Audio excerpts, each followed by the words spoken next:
discipline. The word alone carries weight. For many people, it immediately stirs up images of sacrifice, control, and strict routines. We think of early mornings we don't want, tasks we'd rather avoid, and goals that seem to demand more than we feel ready to give. It's no wonder that, to most, discipline feels more like a punishment than a path to freedom. But what if that image is all wrong? What if discipline isn't about deprivation but about direction? What if it's not the enemy of freedom but the engine of it? Here's the truth most people miss. Discipline is not a chore. It's a mindset. It's not about living a rigid life with no room for joy or spontaneity. It's about intentionally choosing what matters most over and over again, even when it's not easy or immediately rewarding. You see, we often admire the results of discipline in others, the fit body, the successful business, the calm presence under pressure. But we forget that behind those outcomes are hundreds of invisible decisions made daily. Discipline is not flashy, it's not loud, it's quiet. It's the 6 a.m. run when no one is watching. It's the choice to write instead of scroll. It's saying no when it's easier to say yes. And here's the most important part. Discipline is not something only a few special people are born with. It's not a personality trait. It's not reserved for the ultra-motivated. It's a skill, a practice, a decision you make again and again until it becomes part of who you are. In today's world, where distractions are constant and short-term gratification is just a tap away, discipline has become a form of self-defense. Without it, we become reactive, we drift. Our time is pulled in every direction, and we end each day feeling scattered and unfulfilled. But with discipline, we create boundaries. We focus our energy. We follow through on the promises we make to ourselves. That's why this journey matters. This audiobook isn't about forcing yourself to work harder or denying yourself enjoyment. It's about helping you reshape your relationship with discipline so that it becomes something you choose willingly, not something you dread. It's about building habits that stick, not through pressure, but through purpose. It's about learning how to lead yourself with both strength and compassion. Because when discipline becomes part of your lifestyle, not something you dip in and out of, you unlock something powerful. You begin to trust yourself. You stop waiting for motivation. You start becoming the kind of person who does the hard things consistently. And that's where real freedom begins. So if you've ever thought discipline was too hard, too rigid, or just not for you, think again. You don't need to change who you are. You just need to learn how to align your actions with who you want to become. Let's start that transformation right here, right now. Chapter 1. Why we resist discipline, and why we need it more than ever. It's an interesting contradiction. Deep down, we want the results of discipline, but we often reject the process that leads there. We want clarity, peace of mind, and confidence. We want strong habits, meaningful work, and consistency. We want to feel in control of our time and energy. Yet when the moment comes to choose the disciplined path, to wake up early, to say no to a distraction, to stick to the plan, something inside us resists. Why does this happen? To answer that, we first have to explore the emotional baggage many of us carry around the idea of discipline. From an early age, discipline is something imposed on us. Parents, teachers, coaches, all authority figures use discipline as a form of external control. You're grounded. You can't go out until your homework is done. Run 5 laps for being late. The message is often this: discipline is punishment. Discipline is restriction. Discipline is something you must endure when you've done something wrong or when someone else thinks you should be doing better. This early programming follows us into adulthood, often without us realizing it. So when we try to bring discipline into our lives, say, by committing to a new morning routine or setting boundaries around our time, it triggers that same internal resistance. It doesn't feel empowering. It feels like we're being boxed in again, controlled, deprived. But here's the breakthrough. That kind of discipline was about someone else controlling you. The kind we're talking about now is the opposite. It's you choosing to lead yourself. And that distinction changes everything. The resistance you feel isn't always laziness. It's often fear disguised as fatigue, fear of failing, fear of judgment, fear of losing comfort, and, perhaps most quietly, fear of what it might mean to finally take full responsibility for your life. Because once you commit to the path of discipline, you can no longer blame your circumstances. You can no longer wait for a better mood or ideal timing. You're saying, I'm willing to show up even when it's hard. That's a bold act of ownership, and it can feel intimidating. But let's flip the perspective. If discipline feels hard, it's not because you're broken or weak. It's because you're human. Our brains are wired for comfort, not growth. Evolution taught us to conserve energy, avoid risk, and seek out immediate rewards. That's why scrolling social media feels easier than writing a proposal. That's why binge-watching is more tempting than working out. Your brain isn't sabotaging you on purpose, it's just doing its ancient job. But here's the catch. In today's world, that wiring is outdated. We're no longer living in caves. We don't need to save all our energy for survival. What we need now is the ability to consciously override our impulses, so we can create lives that reflect our long-term values, not just our short-term cravings. And that's where discipline comes in, not as a punishment, but as a skill, a modern superpower, a tool that lets you reclaim your time, focus your energy, and build a future that excites you. Now, let's talk about why we need discipline more than ever. We live in an age of unprecedented access to information, to entertainment, to distractions. Everything is designed to capture your attention, keep you engaged, and feed your impulses. Algorithms know your preferences better than you do. Notifications are engineered to feel urgent, and the world around you is constantly whispering, you can deal with it later. Without discipline, you drown in choices. You lose clarity. You say yes to too much. You react to everything and create very little. Your mind becomes scattered. Your progress slows to a crawl, not because you're incapable, but because your attention is divided and your energy is depleted by constant decision fatigue. And ironically, the more distracted you become, the more you crave structure. You want something to ground you, to hold on to. That something is discipline. It's the quiet framework that helps you focus in a noisy world. Think of someone trying to build a house on a windy plain.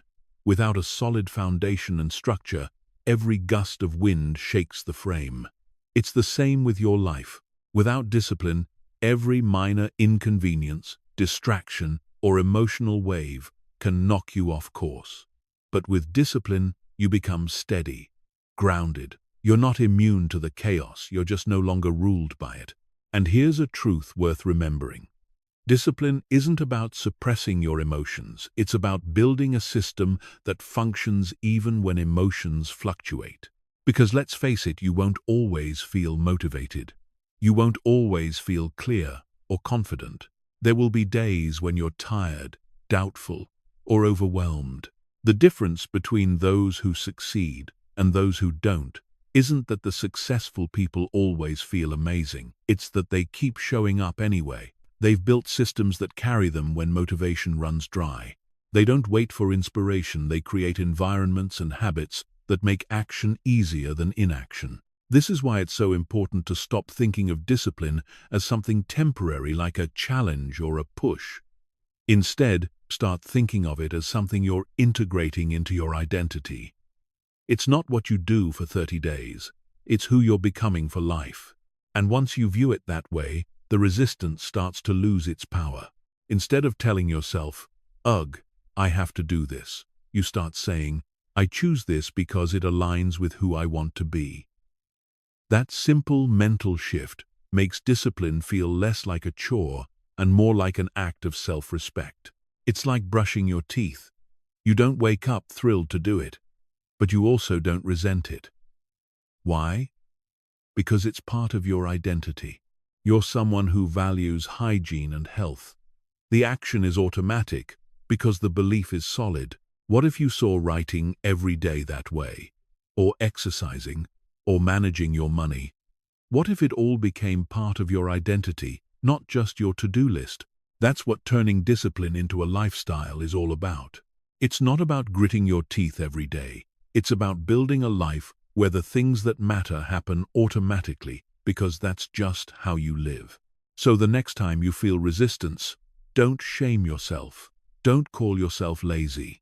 Instead, pause and ask, what am I afraid of losing? Then remind yourself what you're gaining. Because discipline, when embraced fully, gives you back far more than it asks for. It gives you time, clarity, confidence, momentum, and a deep sense of trust in yourself. And that's not a chore, that's freedom. Let's make that freedom your new normal. So, if we know how essential discipline is, and we understand that our resistance is largely a result of outdated beliefs, internal fears, and environmental triggers, then what now? The next layer is to become aware of how modern culture subtly encourages us to reject discipline while glorifying comfort and constant stimulation. We're sold the idea that ease is the goal, that if something feels hard, it's wrong, that the ideal life is one of instant rewards and minimum effort. This messaging comes through advertisements, entertainment, social media, even casual conversations. But what rarely gets highlighted is the emotional exhaustion that follows a life built only on convenience. We see the highlight reels of people who appear carefree, but we don't always see the anxiety behind the scenes, the regret that builds from broken promises to oneself, the quiet dissatisfaction of drifting through life with no clear direction.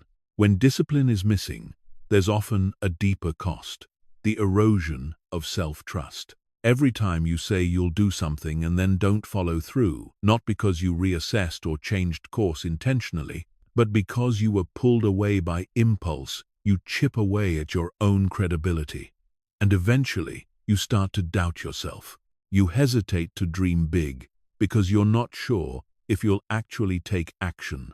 You shrink your goals to match your habits. You begin to settle, but the powerful thing about discipline is that it rebuilds that trust slowly, one action at a time. It's like showing up to meet a friend every day at the same spot.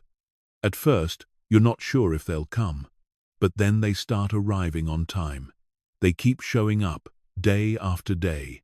Eventually, you stop doubting. You know they'll be there. You trust them. That's what self-discipline does. It makes you trustworthy to yourself.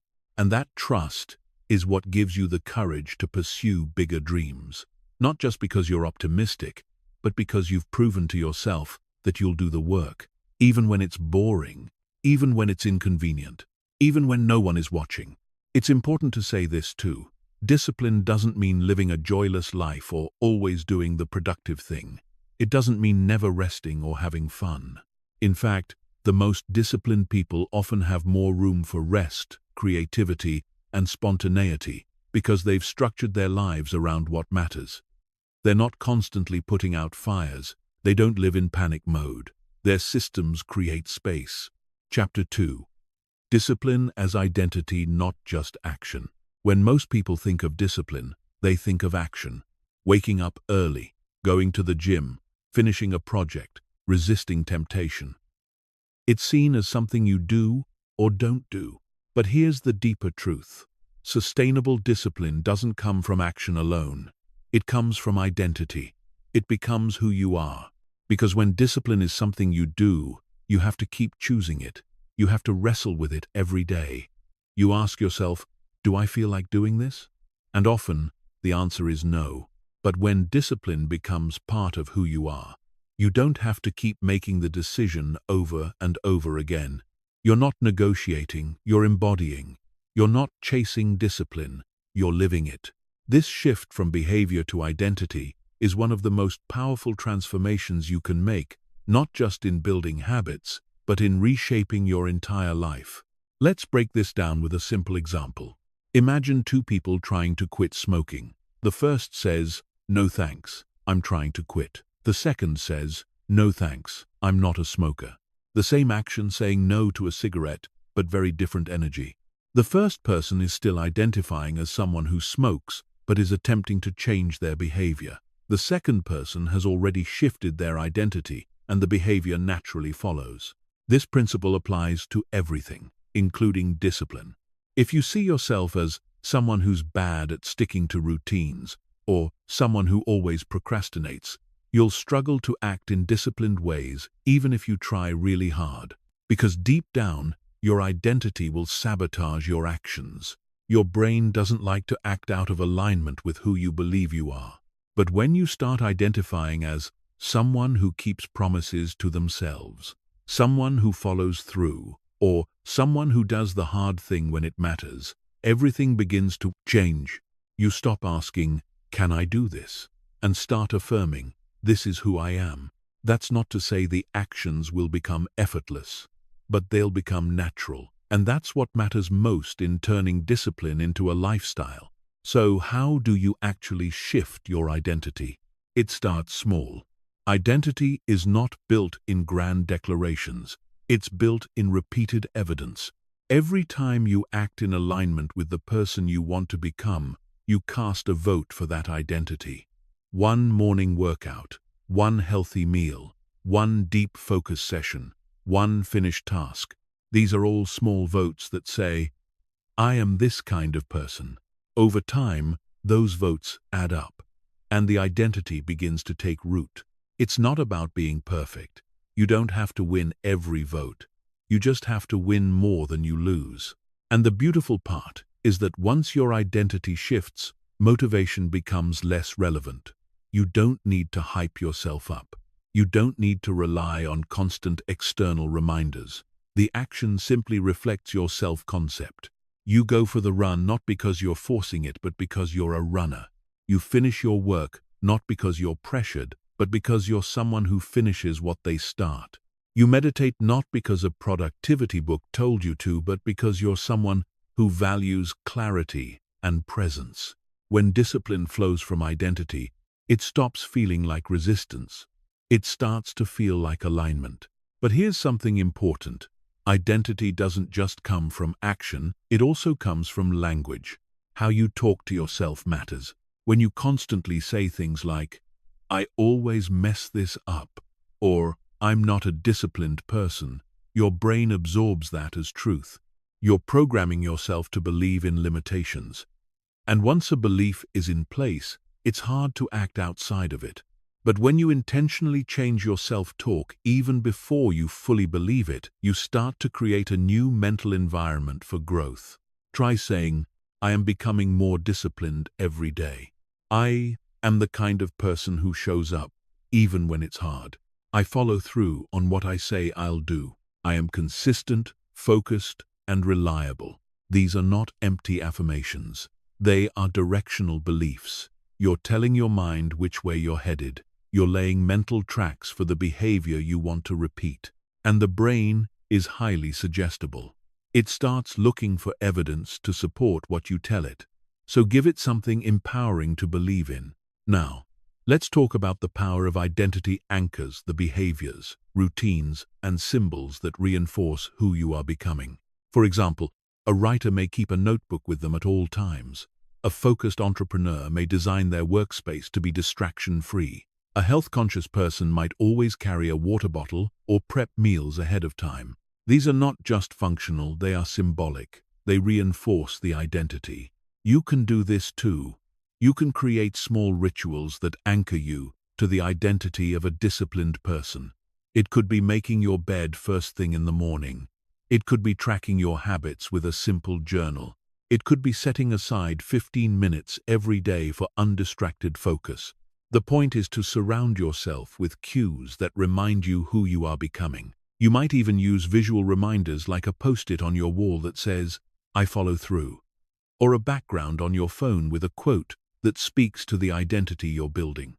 Don't underestimate the power of symbols and repetition. The world is constantly shaping you. The more you take control of those inputs, the more you shape yourself. Of course, there will be moments when your actions don't match your new identity. You'll miss a workout, you'll procrastinate, you'll fall back into old habits. This is where many people give up. They think, "See, I knew I wasn't disciplined." But here's the key difference between those who build lasting discipline and those who don't. The former don't let one failure define them. They view it as a data point, not a character flaw. Instead of saying, "I failed," they say, "That was off-brand for who I'm becoming." And then they get back on track. Consistency doesn't mean perfection. It means persistence. It means continuing to vote for the identity you want, even after you miss a few. The more compassionate you are with your missteps, the faster you return to alignment. And one day, without even realizing it, you'll wake up and notice you no longer have to force yourself. You simply do the thing. It feels automatic, even enjoyable. That's the moment when discipline has fully fused with identity. That's when you stop asking, "How do I stay disciplined?" and start saying, "This is just who I am now." And let me leave you with this powerful idea. Discipline is not just about what you're doing, it's about who you are becoming. When you understand that, everything changes. You stop trying to control every outcome. You stop obsessing over streaks or perfect days. You focus instead on building character, on becoming someone you admire, because that's what identity-based discipline really is. Living in alignment with your highest self, not occasionally, not when it's easy, but every day, in small ways that compound into a life of meaning and direction. So today, ask yourself, who am I becoming? What kind of person follows through on what matters? What does that version of me do today, this hour, this moment? And then start becoming that person. One decision, one habit, one identity, vote at a time. You don't need to change everything overnight. You just need to begin embodying the disciplined version of yourself bit by bit until the world can't tell the difference between what you do and who you are, because soon enough, they'll be the same. Chapter 3. Building habits that stick without burning out. We've all been there. You get inspired. You set a goal. You tell yourself, "This time will be different." Maybe it's starting a workout routine, eating better, waking up earlier, writing more, meditating daily. The specifics don't matter. What matters is the moment you feel ready to commit. At first, it's exciting. You feel motivated. You take big action. For a few days or maybe even a week or two, you show up with consistency. But then life happens. You get busy. You miss a day, then another. And before long, the habit fades away. You feel disappointed, maybe even ashamed. And the worst part, you start to doubt yourself. You wonder, why can't I just stick to things like other people can? But here's what most people don't realize. You didn't fail because you're weak. You failed because you tried to build the habit too fast, too big, or without the right foundation. Discipline without strategy leads to burnout. That's why in this chapter, we're going to explore how to build habits that are not only sustainable, but energizing. Habits that fit into your life and identity. Habits that grow slowly, steadily, and stick because they're built to last. Let's start with a basic truth. Motivation gets you started. Systems keep you going. In the beginning, most habits are driven by inspiration. You read a book, watch a video, or have a wake-up moment where you say, "Enough, I need to change." That initial energy is powerful, but it's also temporary. It's like a match, bright, hot, and short-lived. That's why your long-term success depends on what you do after the motivation fades. And the first key is this: start small, really small. So small it feels almost silly. If you want to start journaling, don't commit to writing 3 pages a day. Commit to writing just 1 sentence. If you want to start exercising, don't aim for an hour at the gym. Start with 5 push-ups. If you want to read more, don't set a goal of 1 book a week. Just read for 5 minutes. Why does this matter? Because small habits lower the resistance. They don't activate fear or overwhelm. They're easy to do, which means they're easier to repeat. And repetition is what wires habits into your brain. Every time you complete a small habit, you reinforce the behavior loop. Cue, action, reward. That's how consistency is born. Now, some people resist this approach. They think, but I want to make big changes. I don't want to waste time doing tiny things. But here's the truth. Small doesn't mean insignificant. In fact, small is strategic. Think of it like planting seeds. You don't grow a forest by throwing down fully grown trees. You plant, water, and tend to them until their roots are strong and growth becomes inevitable. Small habits give you a foundation. They build confidence. They signal to your brain, I can do this. And once that belief is established, you can grow the habit naturally, without the pressure that often causes people to quit. Here's a metaphor. Imagine pushing a giant boulder. At first, it barely moves. But if you keep applying force slowly, consistently, it starts to roll. And once it's rolling, momentum takes over. That's how habits work. You're not just trying to do the action, you're trying to create momentum. And momentum requires patience. Now let's address another reason why habits don't stick: trying to change too many things at once.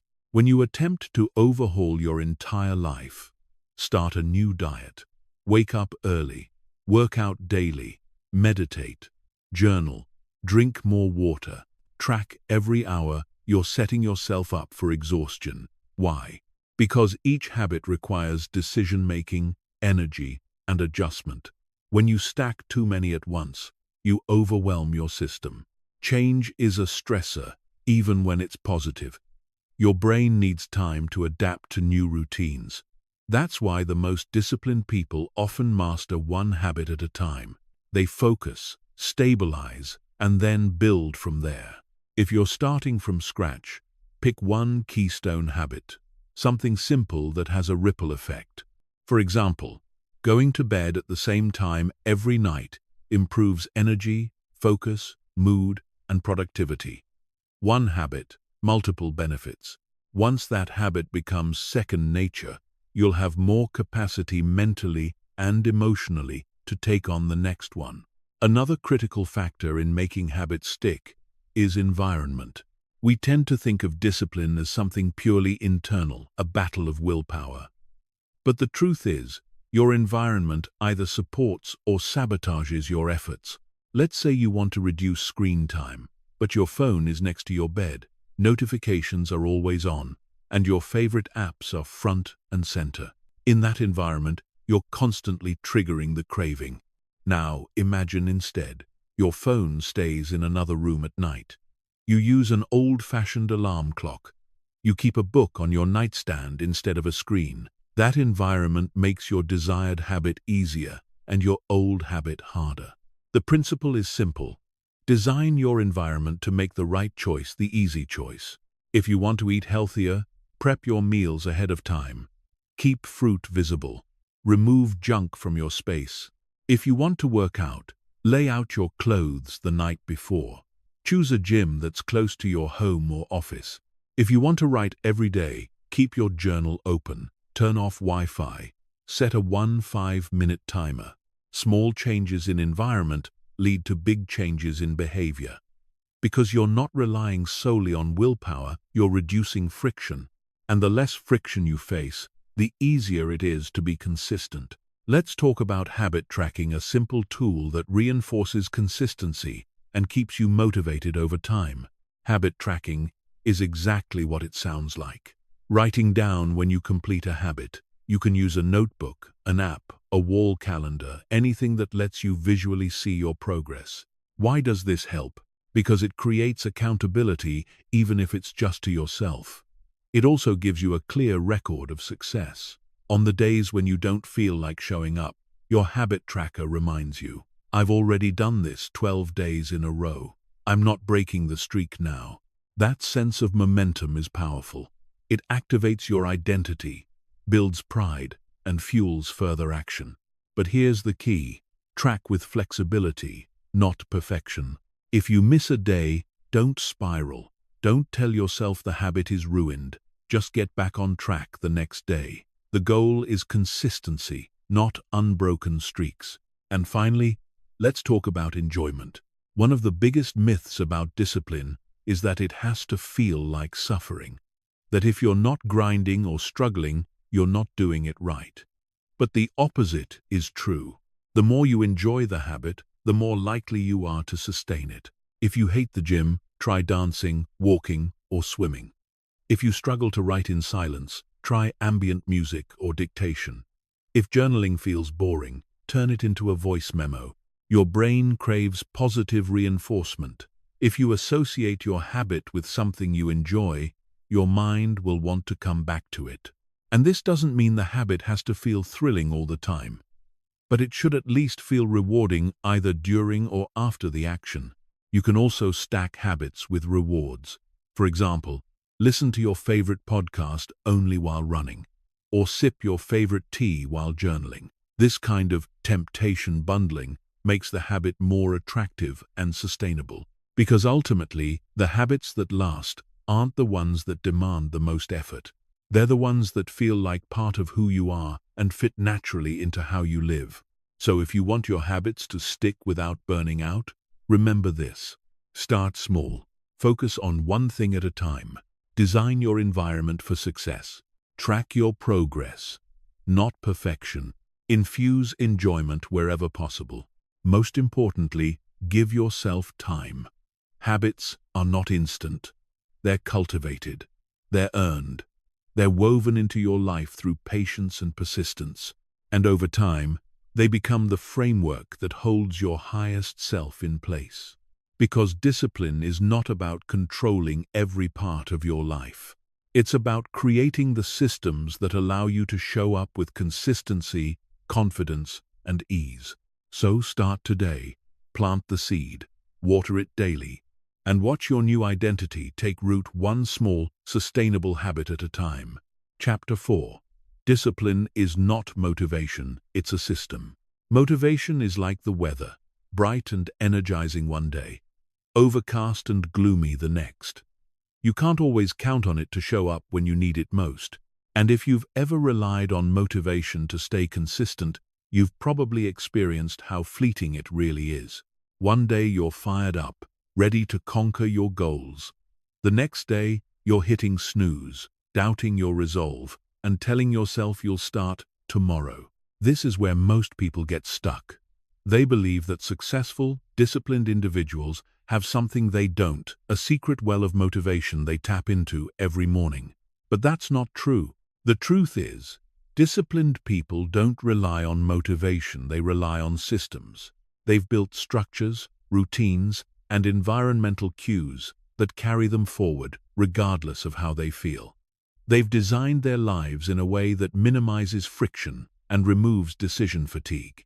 And as a result, they follow through not because they always want to, but because their system makes it easier to act than to avoid. If motivation is an emotional spark, systems are the engine, and it's the engine, not the spark, that keeps the vehicle moving over the long haul. Let's unpack what this really means. Why motivation alone fails. Motivation is emotional fuel. It often comes from external stimuli, a powerful video, a deadline, a conversation that stirs your ambition. It's exhilarating. It makes you believe that change is not only possible, but inevitable.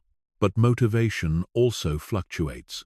It depends on mood, energy levels, even the weather. When life gets busy, stressful, or uncertain, motivation tends to disappear. And this is where the myth becomes dangerous. If you believe that you need to feel inspired to act, you'll never be consistent, because you're placing responsibility for your actions on your emotional state, something that's not always within your control. Discipline, on the other hand, is not emotional. It's structural. It's deliberate. It says, whether I feel like it or not, I have a plan. I have a system. I act anyway. And that's where real power begins. What is a system? A system is a set of habits, tools, processes, and rules that support your goals and make discipline easier to maintain. Think of it as the infrastructure behind the scenes. For example, a system for writing daily might include a specific time block on your calendar, a preset location where you always write, a 1-5-minute timer to reduce overwhelm, a notebook always on your desk, a no phone rule during that block. None of these things require emotional inspiration. They just exist waiting for you to step into them. The system creates an environment where the desired behavior is the default, not the exception. This is how you build discipline that lasts, by making the behavior automatic, not heroic. Because let's be honest, how often have you told yourself, I just need to try harder? That approach is noble, but flawed. Trying harder isn't scalable. Trying smarter is. Systems are how you try smarter. Designing systems that work for you. So how do you build a system? The first principle is personalization. Your system should reflect your lifestyle, energy rhythms, values, and goals. It doesn't need to look like anyone else's. In fact, trying to adopt someone else's exact routine often leads to frustration. For example, if you're not a morning person, forcing yourself to wake up at 5 a.m. because some influencer said it's the key to success will likely backfire. Instead, ask, when do I have the most focus and energy? How can I protect that time? Your system can be built around any time of day as long as it supports consistency. Next is simplicity. Complex systems fail. Why? Because they require too much maintenance. The best systems are straightforward and easy to follow, even on your worst days. A good system should answer 3 questions. When will I do the behavior? Time and trigger. Where will I do it? Environment. How will I make it easy to start? Reduce resistance. Let's say your goal is to read more. Your system might be, read for 15 minutes after breakfast. Keep the book on the kitchen table. No phone usage until reading is complete. Simple, specific, sustainable. You can apply this to anything: fitness, writing, mindfulness, budgeting, studying. Systems give structure to your discipline, so you don't need to reinvent the wheel every day. How systems reduce decision fatigue. Every decision you make during the day costs energy. That's why high performers, from CEOs to athletes, minimize trivial choices. They don't waste energy deciding what to eat, what to wear, or when to work out. They've already built systems for those things. The same applies to discipline. Without systems, you're constantly negotiating with yourself. Should I work out today or skip it? Should I write now or later? Should I check social media first or do the hard task? These tiny mental battles drain willpower, and over time, they wear you down. But with a system in place, there's no debate. You don't think, you just execute. Systems create clarity. They reduce internal friction. They let you focus on action instead of decision-making. And the more decisions your system makes for you, the more energy you have to invest in meaningful work. What to do when systems break? Even the best system will face disruption. Life happens: illness, travel, unexpected events. And that's okay. The key is to anticipate breakdowns and have a recovery plan in place.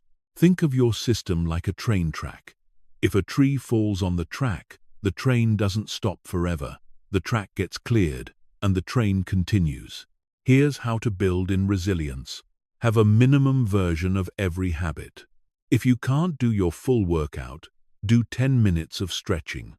If you can't journal for 20 minutes, write 2 sentences. Use the never twice rule. It's okay to miss one day. Don't miss 2 in a row. This keeps you from losing momentum. Set re-entry points. After a vacation or disruption, don't wait for the perfect Monday. Re-enter your system at the next available opportunity. Systems should be flexible. Rigid routines often break under pressure. Flexible systems bend and bounce back. Systems and identity, the deeper connection. Here's where it all ties together. The more you follow your system, the more it reinforces your identity. You start to believe, this is just who I am. You become the person who writes every day, the person who works out without fail, the person who keeps their promises to themselves.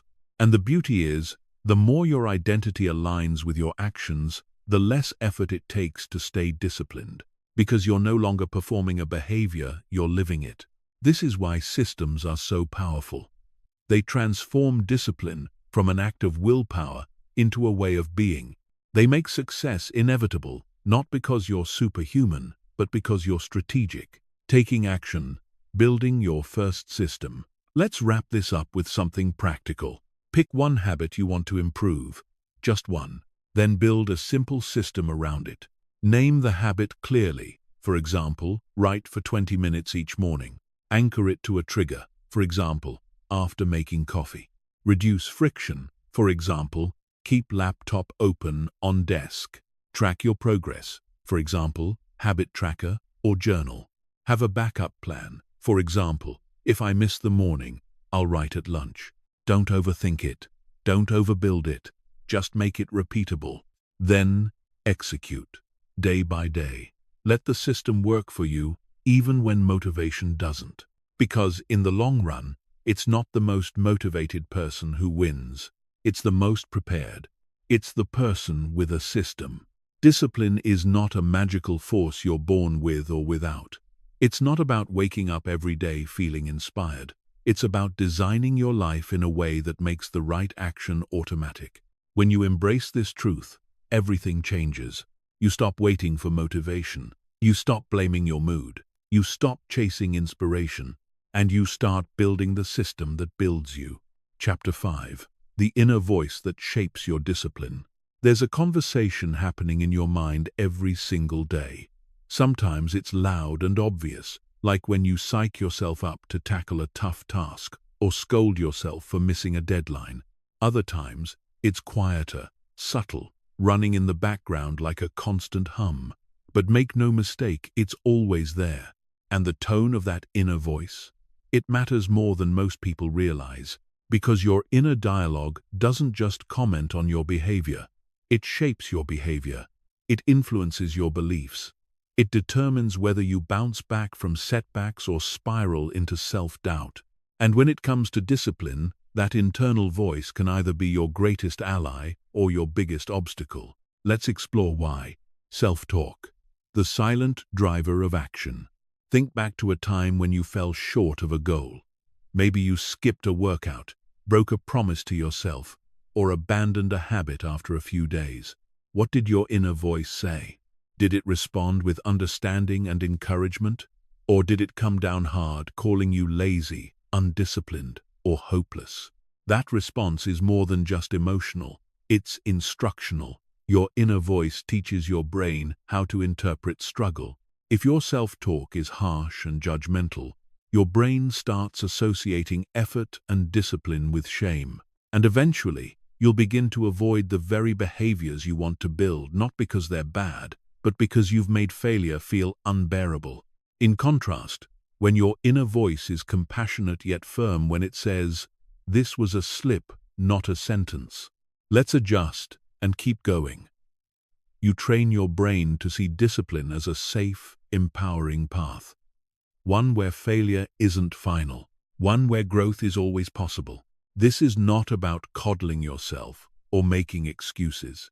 It's about creating a mental environment where discipline is sustainable. Because here's the truth. You cannot shame yourself into consistency, but you can lead yourself there with clarity and care. The tone of a good leader.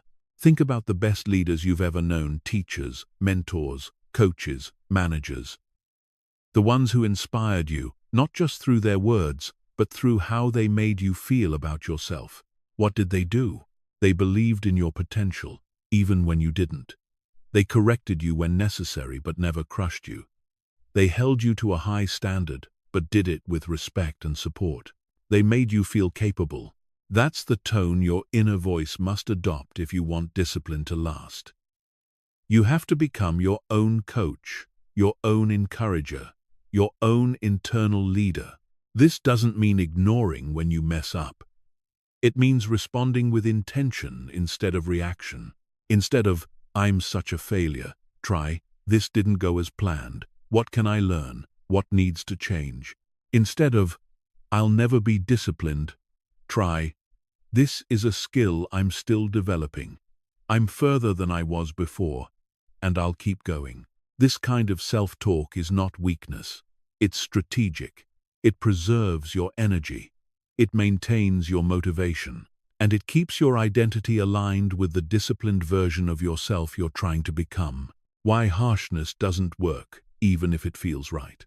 It's tempting to believe that being hard on yourself builds grit, that the more pressure you apply, the faster you'll improve. And yes, there are moments when tough love can push you through resistance.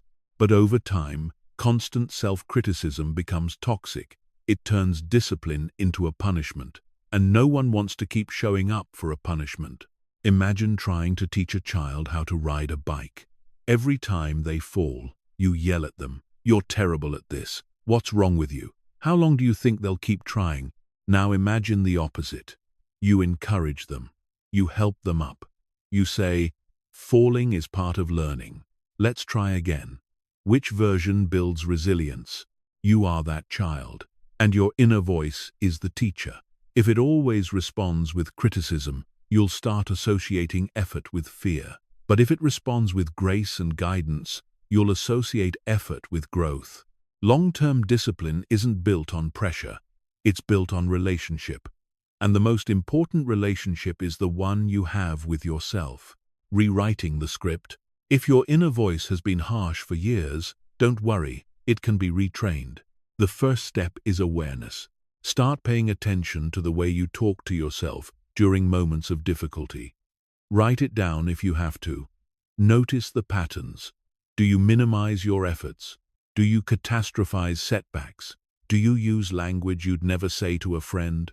Then ask yourself, is this voice helping me become more disciplined or making it harder? Once you've identified your negative patterns, begin to rewrite them intentionally. Here are a few examples. Instead of, I blew it again, try, that didn't go well, but I can course. Correct. Instead of, I'm just lazy, try, I'm learning how to be more consistent. Instead of, this always happens, try, this happened today, and tomorrow is a new opportunity. It may feel awkward at first, forced, even fake. That's normal. You're not trying to lie to yourself, you're trying to give your brain better instructions. And over time, the new voice will feel more natural, more familiar, more powerful. The role of belief in self-discipline. Your self-talk also reveals and reinforces your core beliefs. If you constantly tell yourself, I can't focus, or I never stick with anything, those beliefs will shape your identity, and your identity shapes your actions. This is why changing your inner voice is not just about feeling better, it's about doing better. When you speak from belief in your ability to grow, you act differently. You persist longer. You recover faster. You show up more often.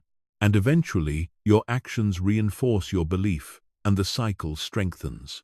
So ask yourself, what would someone who truly believed in their discipline say to themselves right now? Then say it. Even if you don't believe it fully yet, say it until it feels true. Say it until your brain starts finding evidence for it. Say it until your actions reflect it. Compassion as a discipline tool. Many people think compassion is soft, that it lets you off the hook. But real compassion is not indulgent, it's empowering. It says, yes, you slipped, but you are still capable. It says, yes, this is hard, but you are strong enough. It says, yes, you're imperfect, but you are still worthy of progress.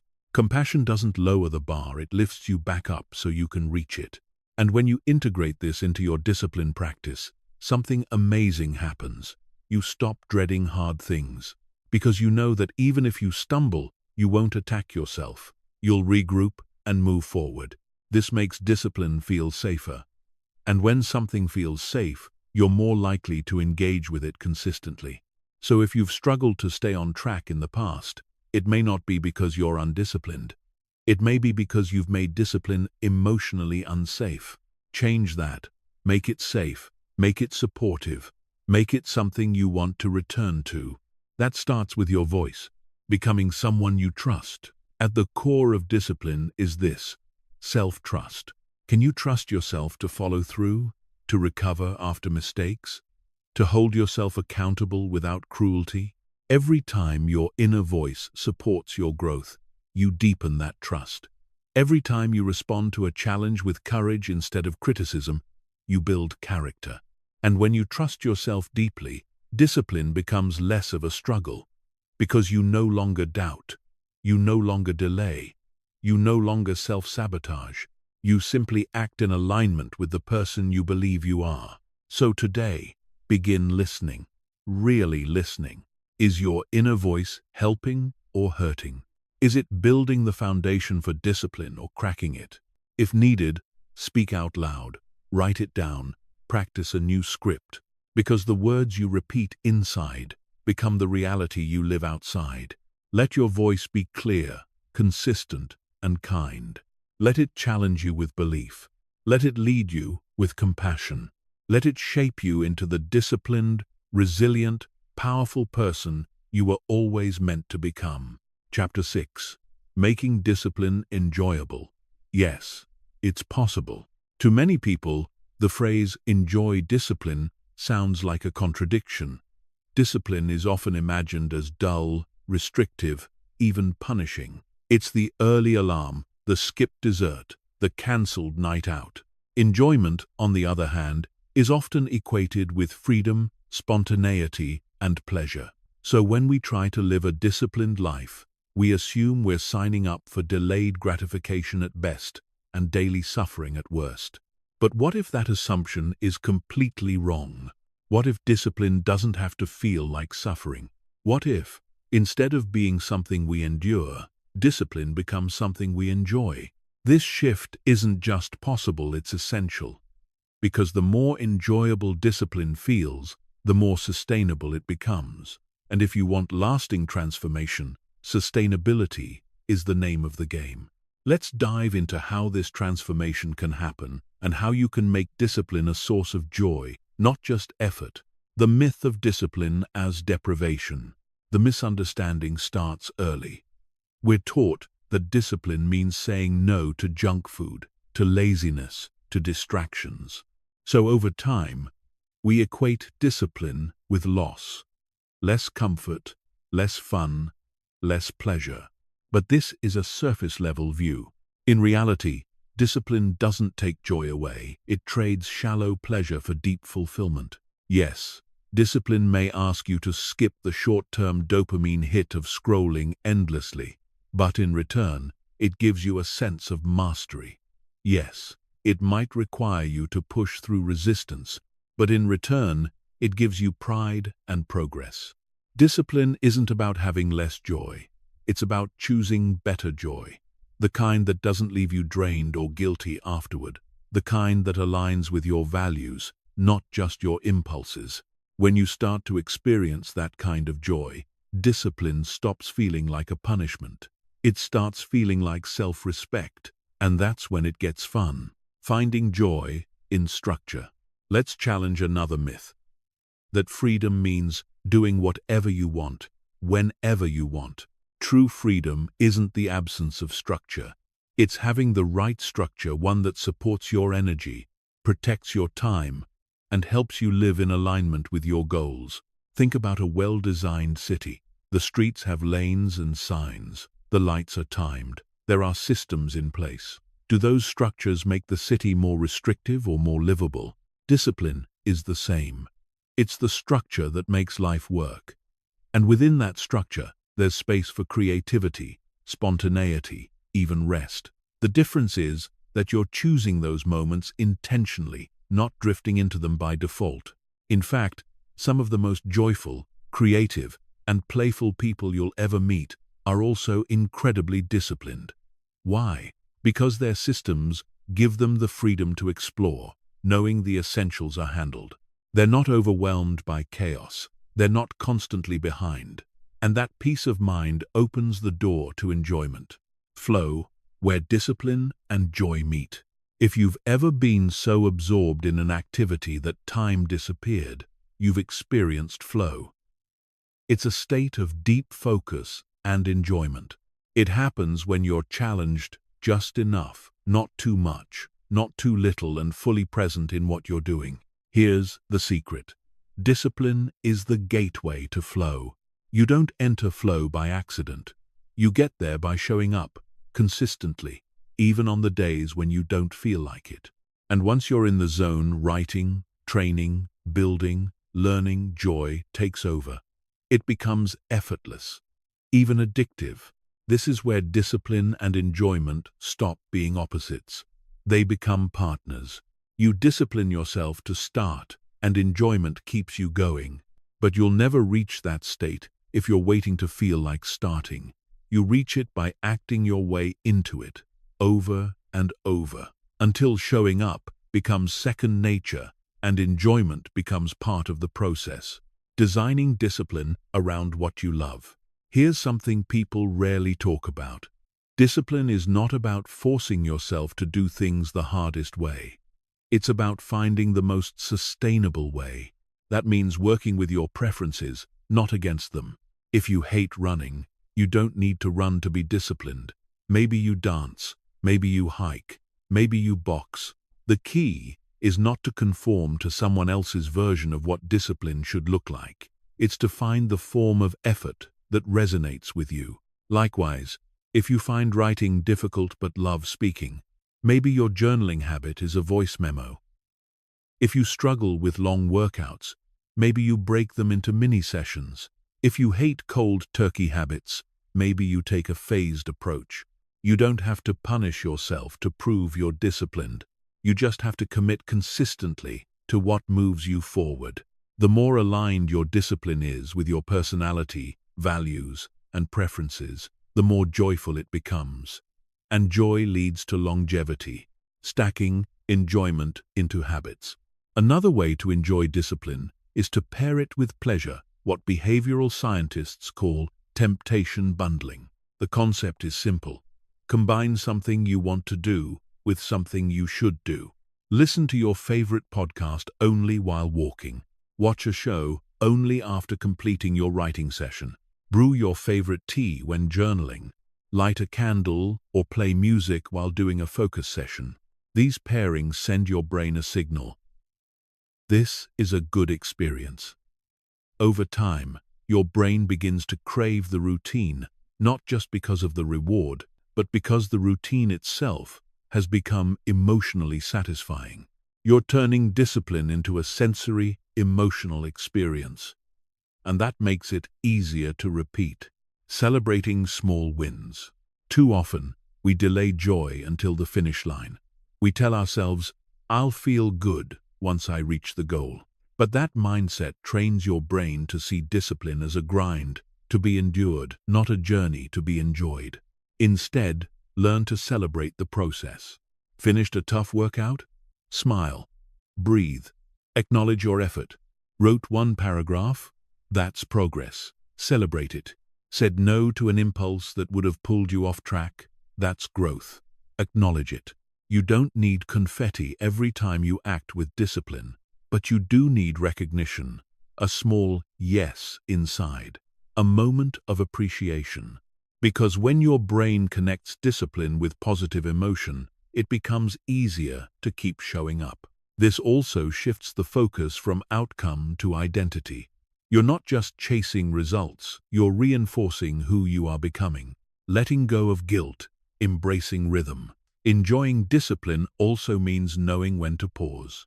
Discipline isn't about never resting. It's about resting on purpose so you can recover and return stronger. But too many people fall into the trap of guilt. If they miss one day, they spiral. If they take a break, they feel like they've failed.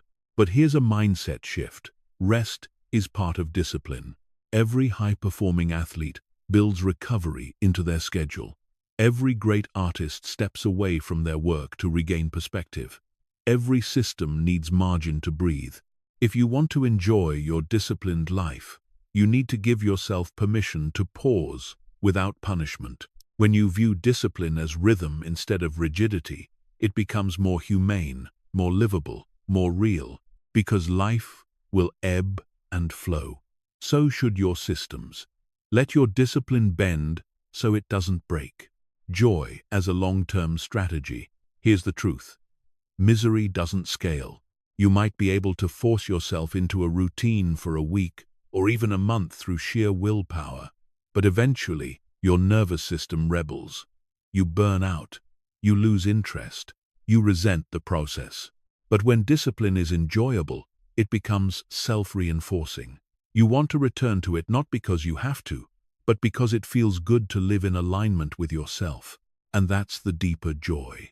Not just the fun of pairing habits with music or movement, not just the clever hacks or short-term rewards. The real joy of discipline is this: you get to become someone you admire. You get to live with integrity. You get to trust yourself. You get to look in the mirror and know, I am showing up for the life I want. That kind of joy doesn't burn out. It builds. So if discipline has ever felt heavy, harsh, or joyless, let this chapter be your invitation to reimagine it. Make it yours. Make it meaningful. Make it something you look forward to because it reflects the best of who you are and who you're becoming. Discipline, when done with love and wisdom, becomes more than a habit. It becomes a way of honoring yourself daily. At the start of this journey, we posed a simple yet powerful question. What if discipline wasn't a burden, but a doorway? What if it wasn't the opposite of freedom, but the very thing that makes freedom possible? Now, as we reach the end, we hope that idea no longer feels like a theory, but a truth you can feel in your bones. Because when discipline is rightly understood and consistently practiced, it stops being something you fight against. It becomes something you stand upon, a steady foundation that supports every part of your life, from your habits and health to your creativity and relationships. The disciplined life isn't about rigid rules or self-denial. It's not about grinding yourself down or squeezing joy out of every day. It's about choosing with intention, acting with alignment, living from your values instead of your impulses. And that, in the end, is real freedom. Freedom is not doing whatever you want, whenever you want. That kind of life quickly becomes chaotic, overwhelming, and unsatisfying. Real freedom is having the power to do what truly matters consistently, calmly, and with clarity. And that power doesn't come from motivation alone. It comes from systems, from self-trust, from a mindset that sees discipline not as punishment, but as a form of self-respect. You've learned that discipline starts with identity, that the strongest habits are not forced, they're aligned. That momentum grows from small, consistent action, not from heroic bursts of energy. That setbacks are part of the process, not a signal to quit, but an invitation to recommit. And most importantly, you've learned that discipline can feel good, that it can be joyful, that when you design your life with wisdom and compassion, the discipline path is not something you dread, it's something you begin to love. You don't have to wait to become this person. You don't need to be perfect. You don't need to change everything overnight. You just need to begin, then begin again, as many times as it takes. Because every time you show up for yourself, you cast a vote for your future. You become more of the person you want to be, not through grand declarations, but through simple, disciplined choices made over time. So go forward from here, not with pressure, but with purpose. Not with fear, but with focus. Not with self-judgment, but with self-leadership. Let discipline guide you not as a chore, but as a compass. Let it shape your life, not through force, but through freedom. Because when discipline becomes your way of being, you stop surviving your days and you start designing them. And that, truly, is the most liberating life of all.